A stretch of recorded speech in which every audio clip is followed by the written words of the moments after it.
ನನಗೆ ಕಾಲೇಜಿಗೆ first admission ಮಾಡಿಸಿದಾಗ ನನಗೆ ಒಂದೇ ಗುರಿ ಇತ್ತು. ನಾನು ಇಲ್ಲಿ ಫಸ್ಟ್ ಅಡ್ಮಿಷನ್ ಮಾಡ್ಸಕ್ಕೆ ಬಂದಿದ್ದಾಗ ಇಲ್ಲಿ ಒಂದು ಅಣ್ಣಂದು ಫೋಟೋ ಹಾಕಿದ್ರು ಅವರು. ನಾನು ಅಲ್ಲಿ ಫಸ್ಟ್ ಹೆಜ್ಜೆ ಇಟ್ಟ ತಕ್ಷಣ ಇಲ್ಲಿ ನನ್ನ ಫೋಟೋ ಇರಬೇಕಂತ ನನಗೆ ಭಾಳ ಆಸೆ ಇತ್ತು. ನಂದು 10th 93 ಆಗಿತ್ತು. ನನಗೆ ಎಷ್ಟೊತ್ತಿದ್ರು ನಾನು ಸೆಕೆಂಡ್ PUC ಒಳಗೆ ನಾ 100 ಮಾಡಲೇಬೇಕಂತ ಪ್ರಯತ್ನ ಮಾಡಿದೆ. ಫಸ್ಟ್ ಇಯರು 96 ಆಯಿತು. ಸೆಕೆಂಡ್ ಇಯರ್ ನಾನು 100 ಮಾಡಬೇಕಂತ ಹೇಳಿದೆ. ಆದರೂ ಅದು 98.83 ಆಯಿತು. ನಮ್ಮ ತಂದೆಯವರು ಹ್ಯಾಂಡಿಕ್ಯಾಪ್ ಇದ್ದಾರೆ, ಆದರೂ ಸಹ ಅವರು ಕೂಲಿ ಕೆಲಸಕ್ಕೆ ಹೋಗ್ತಾರೆ. ಇವತ್ತು ಸಹ ಅವ್ರು ಹೋಗಿದ್ದಾರೆ. ನಾನು ಮನೆಯಲ್ಲಿ ಇರು ಅಂತ ಹೇಳಿದೆ. ಇಲ್ಲಮ್ಮ ನೀನು ಹೋಗು, ನಾನು ಕೆಲ್ಸಕ್ಕೆ ಹೋಗ್ತೀನಿ, ಅಲ್ಲಿಂದ ಬರ್ತೀನಿ ಅಂತ ಹೇಳಿದರು. ನಮ್ಮ ತಾಯಿಯವರು ಮನೆಯಲ್ಲೇ ಇರ್ತಾರೆ. ಅವರು ಹೌಸ್ ವೈಫ್ ಅವರು. ಅವ್ರಿಗೆ ಒಂದು ಸ್ವಲ್ಪ ಹೆಲ್ತ್ ಇಶ್ಯೂಸ್ ಇದೆ, ಅದಕ್ಕಾಗಿ ಅವರು ಮಹಾರಾಷ್ಟ್ರದಲ್ಲಿ ದವಾಖಾನೆಗೆ ಹೋಗಿದ್ದಾರೆ.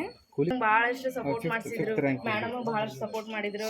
ಅವ್ರು ಕೇಳಿದ್ರೆ ನಮ್ಮ ಪ್ರಾಚಾರ್ಯರು ಭಾಳಷ್ಟು ಸಪೋರ್ಟ್ ಮಾಡಿದ್ರು ನಮ್ಗೆ. ಇಲ್ಲ, ನಾನು ರಾಜಕೀಯ ವ್ಯವಸ್ಥೆಗೆ ಬರಬೇಕು, ನನ್ನ ಕಡೆಯಿಂದನೂ ನಾನು ಏನಾದರೂ ಮಾಡಬೇಕು, ನಾನು ಪೊಲಿಟಿಷಿಯನ್ ಒಳಗೆ ಬರಬೇಕು, ನನ್ನ ಕಡೆಯಿಂದ ಏನಾದರೂ ನಾನು ಸಹಾಯ ಮಾಡಬೇಕಂತ ನಂಗೆ ಇಲ್ಲಿ ಕಾಲೇಜಿಗೆ ಬಂದಾಗ ಆ ಗುರಿ ಐತೆ ನಂದು 10th ಇಲ್ಲ ನಾನು ಪೊಲೀಸ್ ಆಗಬೇಕು, IAS ಅಥವಾ ಇಲ್ಲ ಇಂಥವು PCI ಈ ರೀತಿಯಾದಂತಹ ಯಾವುದಾದ್ರೂ ಒಂದು ಚಲೋ ಪೋಸ್ಟಿಗೆ ನನ್ನ ಕಡೆಯಿಂದ ಏನಾದರೂ ಜನರಿಗೆ ಸಹಾಯ ಮಾಡಬೇಕು ಅಂತ ನನಗೆ ಆಸೆ ಇತ್ತು 10th. ಆದರೆ ಇಲ್ಲಿ ಬಂದ ಮೇಲೆ ಮತ್ತೆ ಚೇಂಜ್ ಆಯಿತು ಅದು. ಈಗ ಎರಡೂ ಕಡೆಯೂ ನಾನು ಮನೆಯೊಳಗೆ ಇಷ್ಟು ದಿನ ಈಗ ಸೂಟಿ ಕೊಟ್ಟಿದ್ದಾರಲ್ವ, ಒಂದು 15 ದಿನ ಆಯಿತು ಸೂಟಿ ಒಳಗೆ. ನಾನು ಪಾರ್ಟ್ ಟೈಮ್ ಜಾಬು ಮಾಡ್ತೀನಿ, ಮನೆಯೊಳಗೆ ಮತ್ತೆ ಬಂದು ಓದ್ತೀನಿ. ಯಾಕಂದರೆ ಪಪ್ಪಾರು ಒಬ್ಬರಿಗೆ ಎಷ್ಟಂತ ಕಟ್ಟಲಿಕ್ಕೆ ಆಗುತ್ತೆ ಫೀಸು. ಅದಕ್ಕೆ ನಾನಾಗಿನೇ ಒಂದು ಸ್ವಲ್ಪ ಜಾಬ್ ಮಾಡ್ತೀನಿ.